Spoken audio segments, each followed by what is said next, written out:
Hello lovely people, it's Nicola back in the Stitches and Slapdashery sewing room. It's Tuesday, I could not tell you what the date is. Second Tuesday in January, that close enough. I think this is going to be a bit of a multi-day vlog because there's a couple of things I wanted to show you and I have the opportunity to work on them this afternoon, and I want to show you the process as well as the finished item. Yesterday was a work day. If I'd wanted to, I could have worked today. They were looking for people to cover more shifts, but I'd already made plans to go out with a friend. Unfortunately, while I was drinking my first cup of tea of the day this morning and doing my usual phone stuff, you know, like emails and things, I had a horrendous headache and I had a nasty sore throat while I was swallowing. And I thought, if I'm coming down with a cold, I don't want to pass germs on to my friend. So I messaged her and I cancelled. And so that left the day empty. And I looked over at the shelves in my living room and thought, those have been bugging me for a while now. So I got started on clearing shelves, the mantelpiece, the side tables, the coffee table, everything came off, got dusted and got put back tidily, and in some cases got put elsewhere because it didn't really belong in the living room. And I vacuumed. I cleared off the 2 windowsills in the kitchen and dining room that had the garlands on with all the pine needles. So the pine needles are now in the compost bucket. That was messy. And I also went through the kitchen pantry because periodically you really need to do that. Well, I really need to do that. You may be a lot more organized than me. But the trouble with my pantry is things get taken out and put back in by multiple people. And sometimes they get shuffled around and pushed to the back when they shouldn't. And so I forget what's in there sometimes. So I took everything out, wiped down the shelves, made some meal plans based on what was in there. So I used up some stuff that's been sitting around a while. We had some green lentils and a very small amount of split peas, which I'm going to throw in a stew tonight. We had a little bit of cornmeal, so I'm going to make cornbread to go with that. I found some popping corn, so we need to remember to use that up because it's been around for far too long. And yeah, there was a few other inspirational ingredients in there which I need to finish up. So that took about 3 or more hours. Felt really good to get it done. And of course, at this time of the year, when the sun is really low and it shines in and highlights all the dust. I'm not an avid duster by any means, but it is nice to get it done occasionally.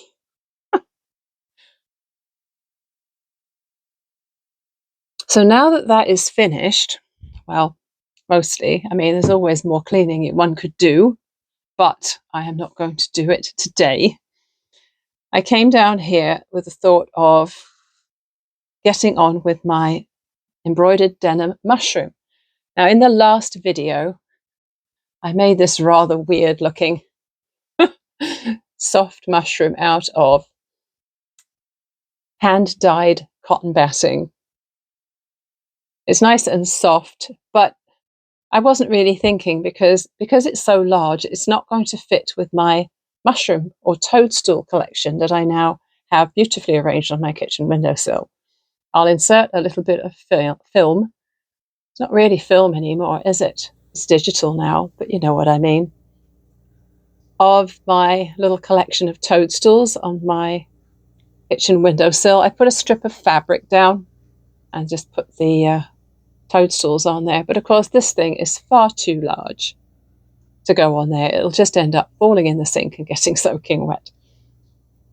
So I don't think I'll be making a lot this size. Having said that, I have already started a denim one, which is looking, in my opinion, rather lovely. I cut a piece of denim off some of my jeans that I have in the stash for upcycling. I drew a circle on this piece, and then I got my, what are they called? Cotton Pearl 8 threads out. So these Cotton Pearl 8 threads came from AliExpress last year. And this is one of the basket bags I made. I think it was Michelle Patterns. Rachel from SewRayMe makes these to sell. And I asked her where she got the pattern, if it was one of her own designs, and she said it was Michelle Patterns. And I bought it. So I've made 2 sizes now, and this is just a perfect little project bag carrying around the house when I need to just go up and down the stairs. So I am very delighted with how this embroidery is looking. I was just reaching into the bag and picking out colours at random without looking, and then just adding with whatever I felt like doing. So there's some lazy daisies there, some running stitch, some little, what do they call it? Seed stitch, when they're just teeny tiny random lines. Some feather, I can't remember what that's called, feather something. Some running stitch where you weave in and out of the stitches. Can I remember what that's called? No. And just some other things that I just made up as I went along to make it look flowery and fun. And because they're on that dark blue background, the colours really pop beautifully. I just love them.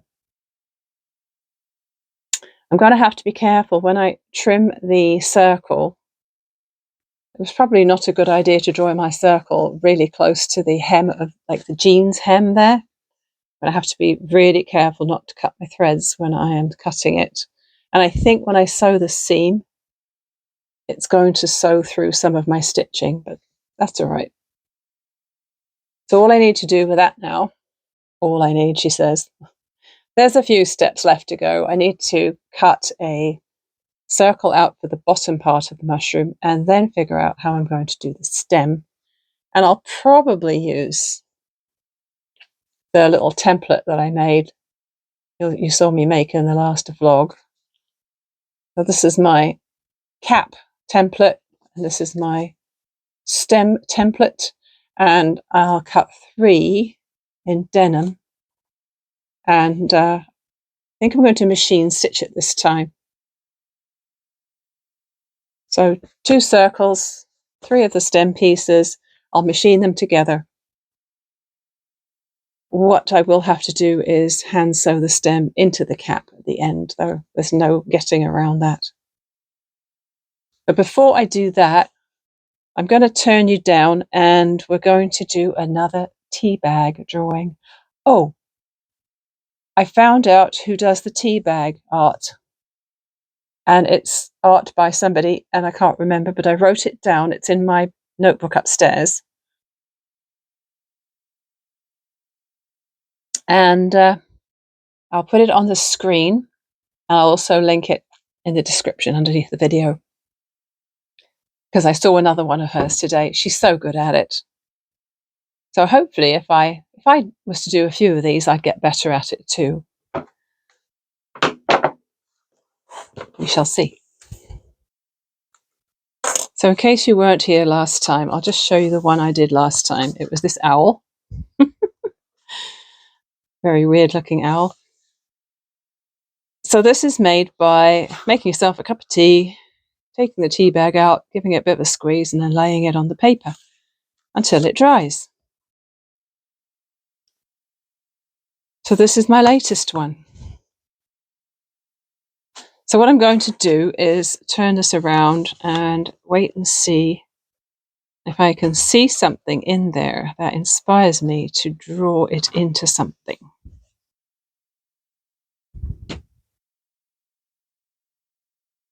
So I did a couple of 360s, and what I am seeing is a skull.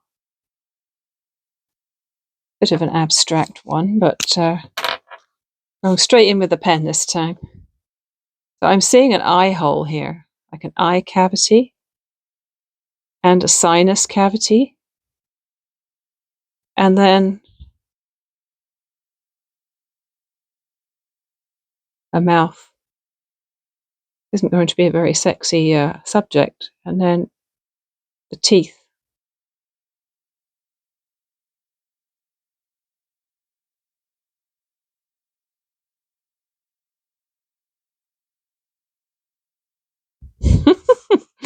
Yeah, it's bad.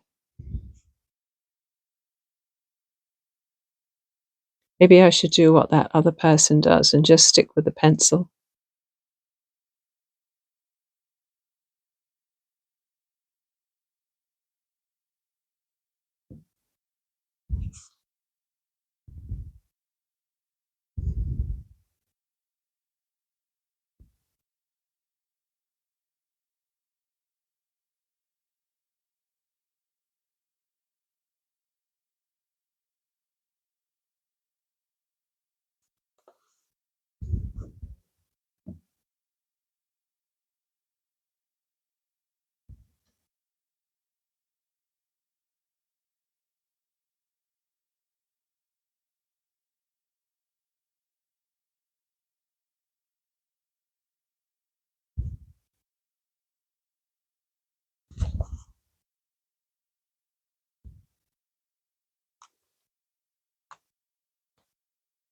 So what I think this is, it's a skull that's been buried underground for a very long time and has recently been unearthed.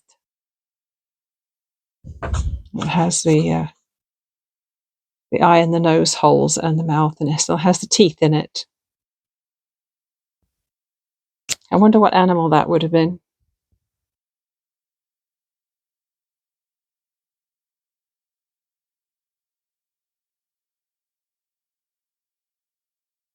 Could have been a saber-toothed tiger, couldn't it? Here we go. We're going to put a canine in there. Okay, that's kind of weird. But moving on. Let's get on with this. Let's pull you back.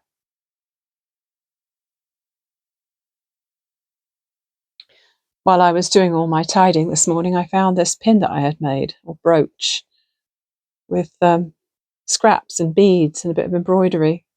So I've pinned it to my bag because it looks pretty there. I just need to grab some more denim. I've gone for a lighter denim for the underneath of the mushroom, which I think makes sense.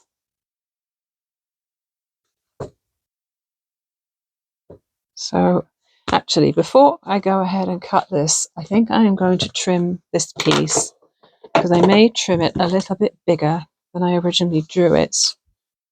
So once I know what size this is supposed to be, I'll know what size to do the cap.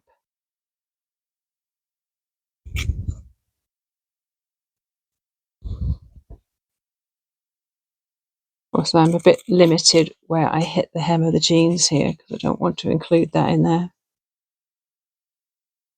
You don't want to cut the stitching.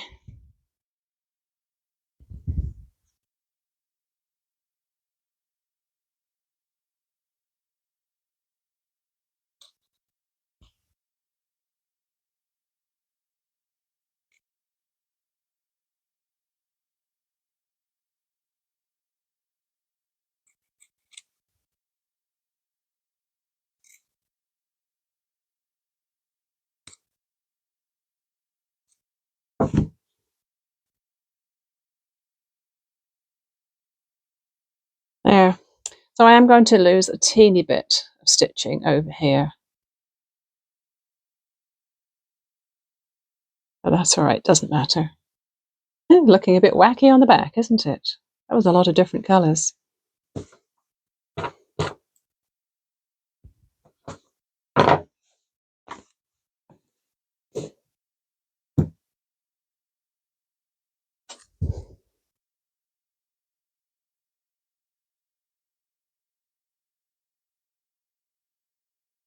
Just using regular pen to do this because it's on the back and it's also going to be in a seam. I don't need to use a special marker.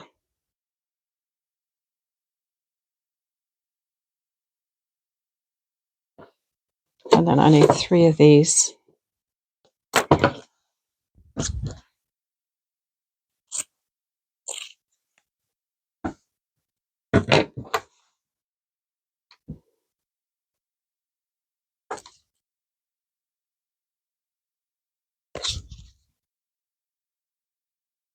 sure that the denim mushrooms that I saw on Pinterest, some of them had what looked like a wrapped kind of or twisted kind of stem. I have no idea how they made those. They didn't link to any sort of usable tutorial, so I'm just going my own way and making it how I made that one I did last time that I showed you before. Ah, it slipped.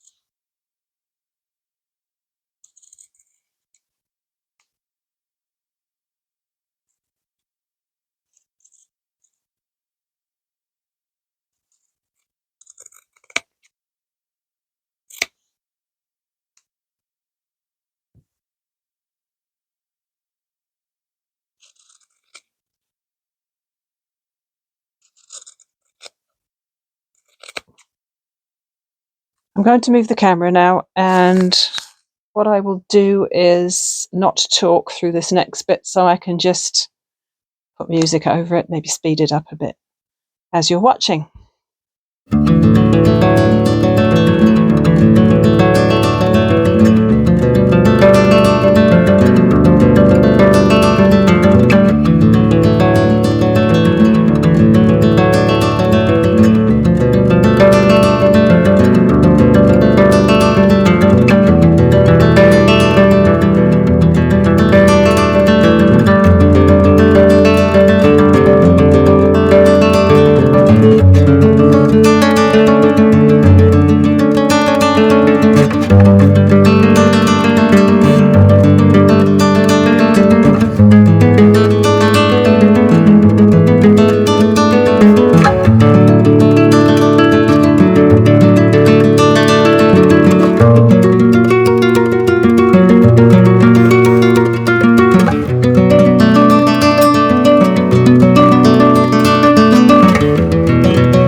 thought I had wrecked my microphone attachment there when I was setting up my little tripod to film that. The tripod tipped over with my phone on it, and it has a little, what do you call it, Bluetooth thing that plugs into my phone jack, and then the microphone talks remotely to it. And when the phone fell over onto the desk, the whole thing, the little thing, not my phone, but the little thing smashed to pieces. And I thought I had wrecked it. But I did a little test just now, and I could still hear myself talk. So thank goodness for that. I do have another set of microphones and another of those Bluetooth things. But yeah, don't like to break things. So what do you reckon? There's my denim embroidered mushroom. I did put that turquoise in thinking I've got to include that because I love that colour, but it kind of stands out a lot more than the other ones, doesn't it? But that's all right. So one of the things I was rather happy with was these little flowers here. They were a tulip shape, but they have little stamens that come out and they've got little red dots on them. I did like that. And then I like these ones where I did extra of the chain stitches and then put a little stem and it looks like a couple of pretty flowers. Yeah, I'm really happy with that. So I did this very similar to the other one, except that I machine stitched it. And of course, so it's a lot firmer. The stem is a lot more compact. I don't know if that's what you'd call it, but because I whip stitched the pieces of batting on the other one, it came out bigger. And I did trim a teeny bit off the top end because I didn't want the stem to be as long. And I also pushed it further into the mushroom when I was sewing it in. And then at the end, after I'd been around a couple of times doing the hand sewing of this to this, I pushed it up to the top and took a stitch through and then down to make a kind of dimple in the top and also to try and pull the stalk further in. And I think that worked well.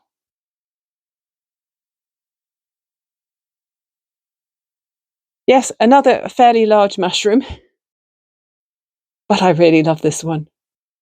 I love this one a lot. But I think for my next slow stitch project, I will do something in denim again, because I love the way the colours absolutely sparkle on this dark background. And I have a ton of denim to use.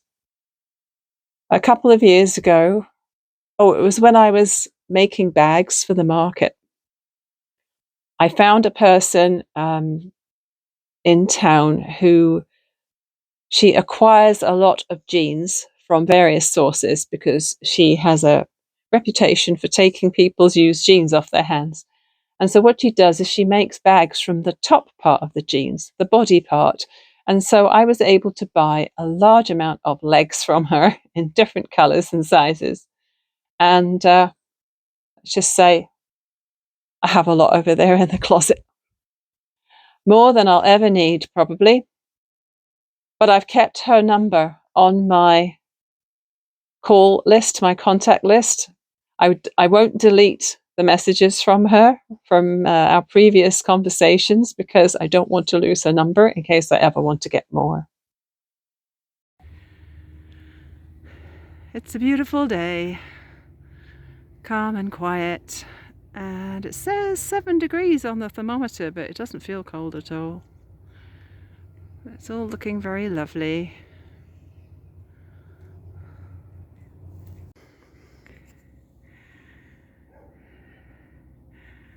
Yep, lovely and calm today. What a breath of air.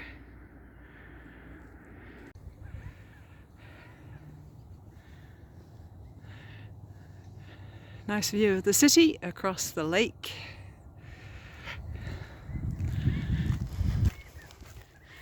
So once we get to the end of this subdivision, we are going to have to go up some steep steps. If you've watched any of my videos before, you might have seen them before.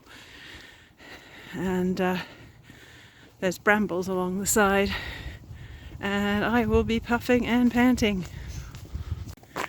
So here are the steps, and Mr. Stitches is going to put me to shame because he's planning to run up the 202 steps. I can guarantee I won't be running it.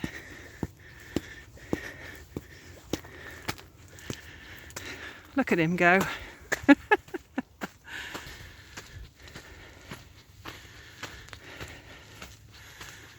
Oh, I think he slowed down.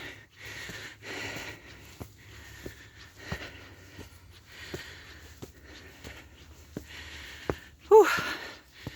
I'll see you at the top.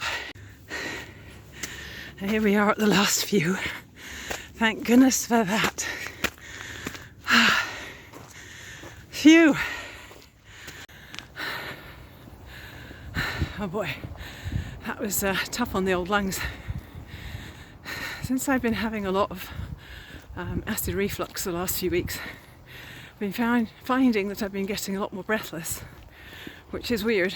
So I don't know if that's something you have any experience of, but yeah, just starting out on a walk and going up a hill, and I'm puffing and panting more than usual, just annoying. So that'll be our steps for today. Blah. So once we get back, that'll be our steps for the day. It'll be time to get dinner sorted. And I'll get a bit of editing done tonight. And hopefully I'll have another off day tomorrow, as in not working day, not off as in feeling off. And do some more making. I am about to cast on for a new shawl or shawlette out of the rest of that Caron Anniversary cake. So we'll definitely show you that when I get started. And I'm back, and it's way later. It's Saturday morning now. I had a lot of shifts this week. I accepted an extra shift on one of the days and it turned into a long one. And then I was working the next couple of days as well. And yeah, I thought that I would get on with the knitting project as much as possible, so I had plenty to show you the next time I got in front of the camera. First, this, I was hoping to do a stash busting project with the Barocco Comfort sock in the stash. Not enjoying it at all. I was double stranding it, and I started crocheting a beanie, just a top down beanie like I normally do when I don't know what else to do with it. And it's slippery and I'm not enjoying it. And I thought, every time I pick it up, I do maybe 10 stitches on it, and it's like, oh, this is an effort. Contrast to my current work in progress, which I am loving. So the new WIP made me realize that this WIP really is not working out for me. I think I'm going to frog it and probably put these balls of yarn into my thrift store box, which is a shame because, you know, I spent good money on that. But if you don't enjoy working with it and there's no joy in it, is there any point in keeping it? Not really. Knitting, new project. This is called the Cog Shawlette. It's designed by Amy Gunderson for Universal Yarns. And it's a super bulky shawlette with a very interesting edging. You work this edging sideways. And I think it's called the Cog Shawlette because it looks like cogs. It's got these curves and then flat bits and curve and then flat bits. And it looks like the wheel in gears. And it's very clever. So you do the edging sideways and then you crochet around that bit and then you pick your stitches up across the flat part and knit. You do a short row section that's stockinette, and then you do a short row section that's garter. So quite an ingenious design. There are a few issues. that I have come across following this pattern. And I think other people on Ravelry who linked their projects also found a couple of things that were not quite right. But most of them really enjoyed making it. It grows so quickly. It's very satisfying for that. So when I did my knitted edging, everything went really well. There were a couple of places where I forgot to slip on the end of the row. So the right side rows are all knitted edges, but the wrong side rows are all slipped edges. And I did forget to slip in a couple of places, and I did rip back to fix it because it bothered me.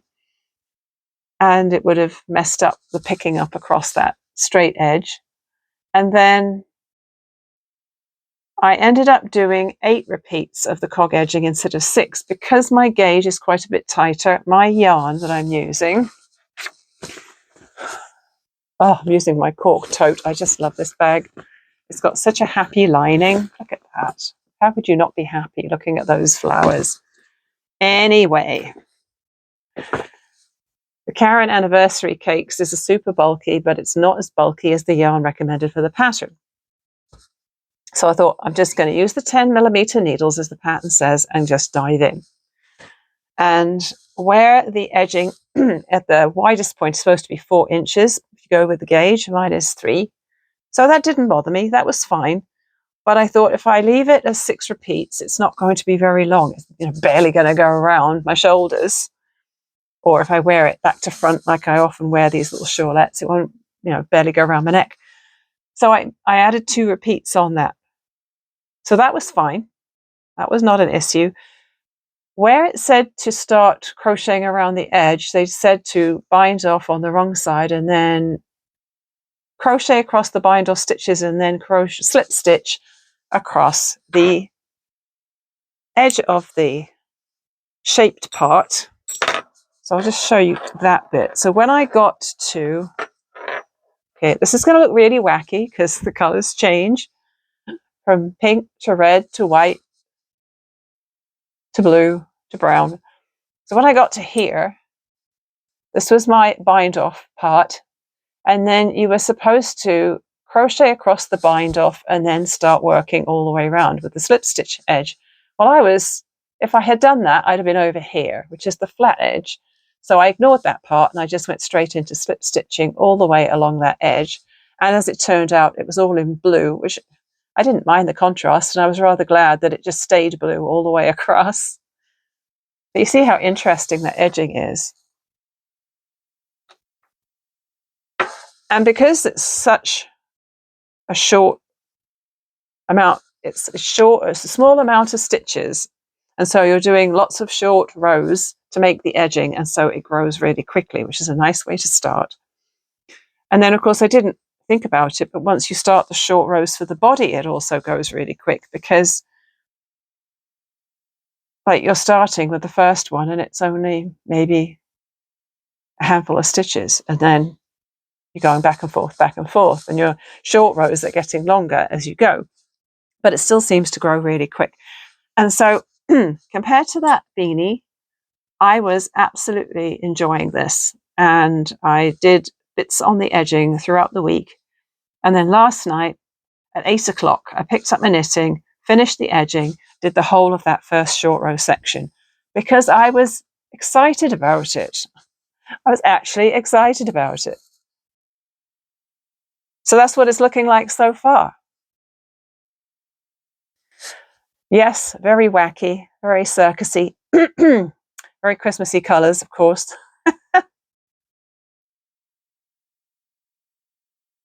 I know I've got a few loose stitches in there. You don't wrap and turn with this. The short rows are like the easiest thing ever because when you turn, you don't wrap and you go back. And then later on, when you get back to the gap, you just do a decrease over it. I wasn't 100% sure how to do a slip purl, but I kind of figured it out and I hope I did it right. So with the slip knit, you slip 2 separately knitwise and then knit through the back. With the slip purl, I still slipped knitwise and then I purled through the back. So I'm hoping that was supposed to be how it was done. It looks fine, if a little loosey-goosey in places, but I'm thinking that by the time I've washed this, it will be fine. So I'm not sure how long. It's one of those things where when something's on a circular needle like that, but it's bunched up, you never know how long it's going to end up.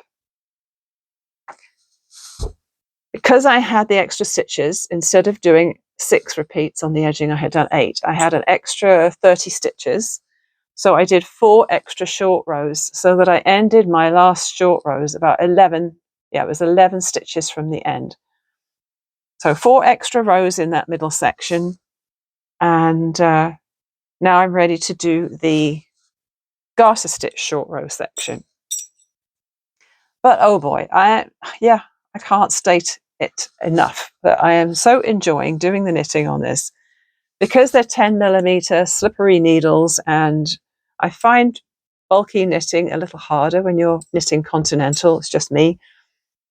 I'm throwing good old-fashioned English style, the way I was taught. And it's working out fine. The other thing I noticed is that this edging, it was telling me all along that this was the right side and this was the wrong side. But by the time you have done your crochet slip stitch and picked up the stitches, this is very clearly the wrong side. There's a ridge along here. That's the back of the crochet slip stitching. And so what they were calling the wrong side all the way through the edging pattern actually turned out to be the right side. But it doesn't matter, because I let the colour changes land where they wished. And obviously I've got some colour blips on there because it's garter. I don't care. It's all good.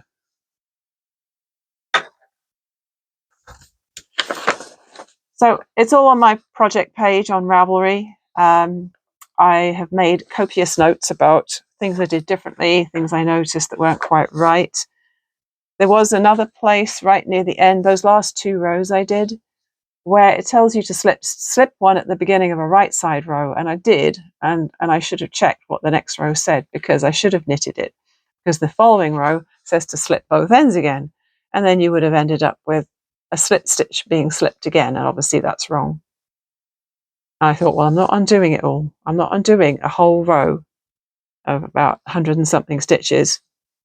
So I made sure to knit the slip stitch, and hopefully it's going to look all right along the edging. Not that anyone's going to notice when the final thing's done. And there was another thing on one of the Ravelry project pages that was linked, where she said that she found a mistake in one of the very last rows, where she thinks that the instructions maybe got switched around a bit.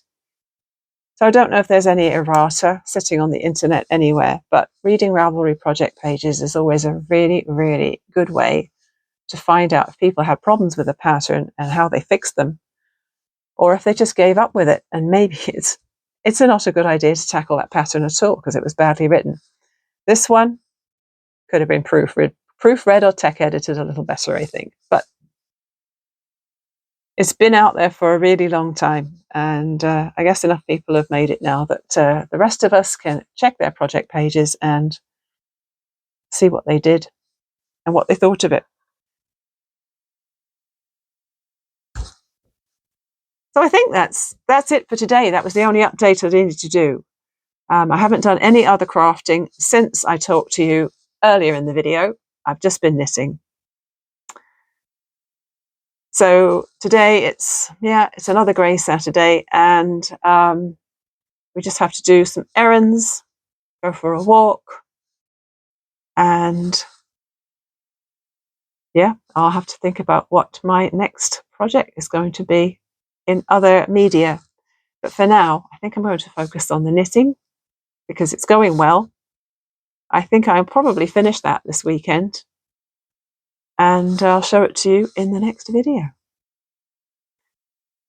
So I know I don't say it very often, but thank you so much for being here. Engagement is one of the most important ways that my video gets seen by other people and gets shared around by YouTube. I know it's a very little channel. I only have it seems like a big number to me. I have just over 1,000 subscribers now, but compared to a lot of people, that's not very many.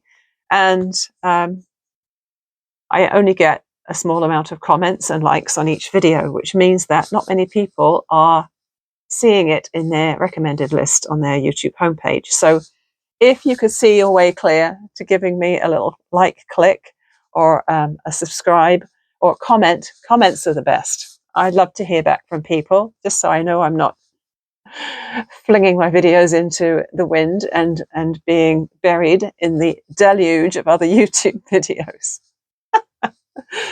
I'd be really grateful. So thanks for being here with me today, and I'll see you again really soon. Bye for now.